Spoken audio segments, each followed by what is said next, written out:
संयम मार्ग में आगे बढ़े, इसलिए हम इस दुख को भूल के इसके सुख की कामना करते हैं। अच्छा, जॉब कहाँ पर थी इनकी? जॉब इसकी बेंगलोर में थी, एडोबी कंपनी में थी। क्या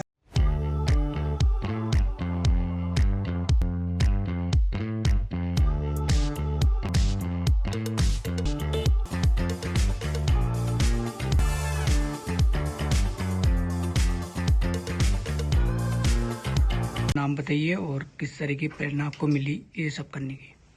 मेरा नाम हर्षाली जैन है। मेरे को इस मार्ग पे कदम बढ़ने की प्रेरणा मेरे गुरुदेव आचार्य श्री रामलाल जी महाराज साहब से मिली।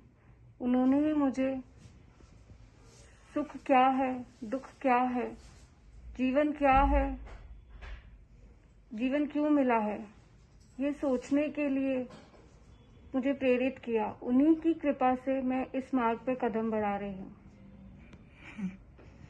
आप जॉब भी करते थे कोई कंपनी में? हाँ। फिर उसके छोड़ के आपने ये किया, मतलब क्या संदेश देना चाहेंगे आप? हाँ, मैं पहले जॉब करती थी, बट वहाँ पे यही सवाल था कि सुख, ये जीवन क्यों मिला है, मैं क्या कर रही हूँ और मुझे क्या करना है। इन्हीं सवालों के जवाब ने मुझे इस आंसर तक पहुँचाया है। आंसर यही है कि संयम मार्ग ही हमें शाश्वत सुख को दे सकता है और मैं उसी सुख को प्राप्त करना चाहती हूँ। उसी के लिए मैं ये संयम मार्ग अंगीकार कर रही हूँ। दूसरों को क्या संदेश देना चाहेंगे आप? मैं दूसरों को यही संदेश देना चाहूंगी कि हम अपनी भागदौड़ की जिंदगी में कुछ मिनट, कुछ क्षण अपने लिए निकालें। बाहर की दुनिया हमने बहुत देखी है, बहुत देख रहे हैं, बट अपने अंदर की दुनिया बाहर की दुनिया से बहुत बहुत बहुत बड़ी है। तो हम उस दुनिया को भी जाने, उस दुनिया में ही सुख है। ये अभी मैं कहने के लिए है, बट हम अगर कुछ मिनट भी अपने लिए निकालेंगे तो हमें जरूर उस सुख की अनुभूति होगी और हमारा जो हमें मनुष्य जन्म मिला है वो सार्थक होगा। नहीं तो वही जानवर की तरह जन्मे हैं और जानवर की तरह ही मर जाएंगे। वो भी खाते पीते हैं और अपनी लाइफ चलाने के लिए करते हैं। हमारी नॉर्मल लाइफ में भी यही हो रहा है। हम एक मनुष्य है जिसमें सोचने की शक्ति है, तो हम अपनी उस शक्ति को सही, जो भौतिक जीवन में जरूरी है वो तो कर रहे हैं, साथ में उसके साथ जो हम एक्स्ट्रा कर सकते हैं उसमें भी अपना समय दे और इस मनुष्य जन्म को सार्थक करें।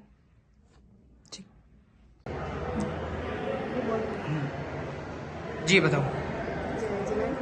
ये मेरे मतलब सिस्टर इन लोग का यहाँ प्रोग्राम हो रहा है दीक्षा का। उनकी इच्छा थी कि हम भी वरघोड़ा निकालें और ये दीक्षा के प्रोग्राम में हम सब अनुमोदना करें, इसलिए हम यहाँ पधारे हैं। और ये मेरी बेटी की दीक्षा है 3 दिसंबर की। उसमें एडोबी में उसकी जॉब थी, 32 लाख का पैकेज था, लेकिन उसने कहा कि मेरे को ये पैसे से सुख नहीं है, इसलिए मेरे को संयम मार्ग की ओर आगे बढ़ना है, तो मम्मी मुझे आज्ञा दो। तो हम लोगों ने सोचा भाई इसका सुख इसी में है, इसलिए हमने इसी मार्ग की ओर आज्ञा दी और ये 3 दिसंबर को इसकी दीक्षा होगी। और हमारी यही प्रेरणा है कि ये मतलब हम अंदर से आर्थिक इच्छा यही है कि भाई इसके आगे से आगे इसमें आत्मा कल्याण हो, ये आगे बढ़े। कितना दुख है कि इस तरह का? दुख तो है, हमारे ये 3 भाई बहन में ये एक ही लड़की है और दुख तो बहुत है, लेकिन इसके आगे बढ़े, ये संयम मार्ग में आगे बढ़े, इसलिए हम इस दुख को भूल के इसके सुख की कामना करते हैं। अच्छा, जॉब कहाँ पर थी इनकी? जॉब इसकी बेंगलोर में थी, एडोबी कंपनी में थी। क्या सैलरी थी? इसकी जॉब चल रही थी, लेकिन इसके कोरोना के अंदर कोरोना हुआ और इसका वर्क फ्रॉम हुआ और ये ब्यावर आई। ब्यावर आने के बाद इसके 2021 में हमारे गुरुदेव का चातुर्मास हुआ। तो पहले तो इसने बोला भाई मैं 1 महीना मम्मी सर्विस नहीं करूंगी, लेकिन फिर मैंने कहा चल गुड़िया 1 महीना मत करना, बाद में वापस मतलब जॉब कर ले। सैलरी क्या थी इनकी वहाँ? इसकी सैलरी 32 लाख पैकेज था इसका। अच्छा, फिर क्या हुआ? साल का। हाँ। तो इसने कहा कि मेरे को पैसों से सुख नहीं है मम्मी, मेरे को पैसे से मेरे को इधर ही बढ़ना है और मैं ये जॉब छोड़ूंगी। तो मैंने कहा नहीं गुड़िया तू जॉब मत छोड़ कर, लेकिन इसने कहा नहीं मम्मी मेरे को जॉब छोड़नी है। पर फिर इसने छोड़ दिया इसका और फिर ये इधर संयम मार्ग